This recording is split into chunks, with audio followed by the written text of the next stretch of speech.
Hello viewers, কেমন আছেন? আশা করি সবাই ভালো আছেন এবং সুস্থ আছেন। আপনারা তো প্রত্যেকে ফেসবুক ইউজ করেন এবং ফেসবুক ব্যবহার করার সময় একটা জিনিস খেয়াল করে দেখবেন।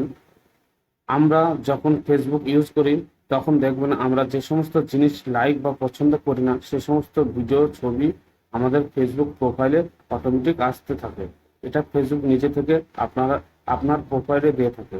কিন্তু আমি আজকে যে সেটিংটা দেখাবো সেটা যদি আপনি করে নেন তাহলে সমস্ত ভিডিও বা ফটো আর এই সেটিংটা জানতে বা শিখতে হলে আমার এই ভিডিওটা শুরু থেকে শেষ পর্যন্ত দেখতে হবে।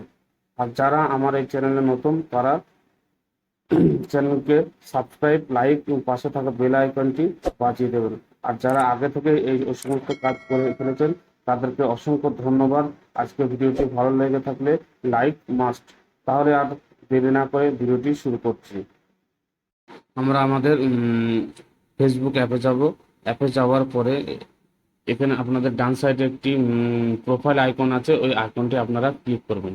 ক্লিক করার পরে আপনাদের সামনে এরকম একটি ইন্টারফেস ওপেন হবে। ওপেন হওয়ার পরে আপনারা দেখবেন নিচে স্ক্রল করবেন। নিচে স্ক্রল করার পরে সেটিং অ্যান্ড প্রাইভেসি বলে একটি অপশন আছে, ওটাকে আপনারা ক্লিক করবেন। ক্লিক করার পরে ফের এখানে সেটিং বলে একটি অপশন আছে, ওটাকে আপনারা ক্লিক করবেন। ক্লিক করার পরে আপনাদের সামনে এরকম একটি ইন্টারফেস ওপেন হবে। নিচে স্ক্রল করবেন, নিচে স্ক্রল করে দেখবেন নিউজ ফিড বলে একটি অপশন আছে, ওটাকে আপনারা ক্লিক করবেন। ক্লিক করার পরে ফের এখানে অনেকগুলো অপশন আছে, তার মধ্যে একদম লাস্টে যে রিডার্স বলে একটি অপশন আছে, ওটাকে আপনারা ক্লিক করবেন। ক্লিক করার পরে ফের আপনাদের সামনে এরকম তিনটে অপশন আছে। তিনটে অপশনের মধ্যে নিচে যে সেন্সিটিভ কন্টেন্ট বলে একটি অপশন আছে, ওটাকে আপনারা ক্লিক করবেন। ক্লিক করার পরে ফের আপনাদের সামনে এরকম একটি ইন্টারফেস ওপেন হবে। ওপেন হওয়ার পরে দেখবেন রিডার্স ডিফল্ট বলে একটি অপশন আছে আর রিডার্স মোর বলে একটি অপশন আছে।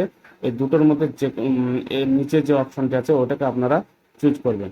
কারণ এটাকে করে রাখলে আপনাদের যেসব আপনারা যে সমস্ত ভিডিও পছন্দ করেন সে সমস্ত ভিডিও আর আসবে না। তো ওটাকে আপনারা চুজ করবেন। চুজ করার পরে আপনাদের সেটিং পুরো কমপ্লিট।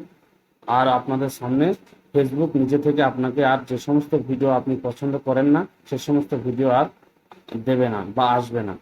সো আপনারা আশা করি ভিডিওটি বুঝতে পেরেছেন। আমার ভিডিওটি যদি ভালো লাগে অবশ্যই লাইক, কমেন্ট, সাবস্ক্রাইব এবং পাশে থাকা বেল আইকনটি অবশ্যই বাজিয়ে দেবেন।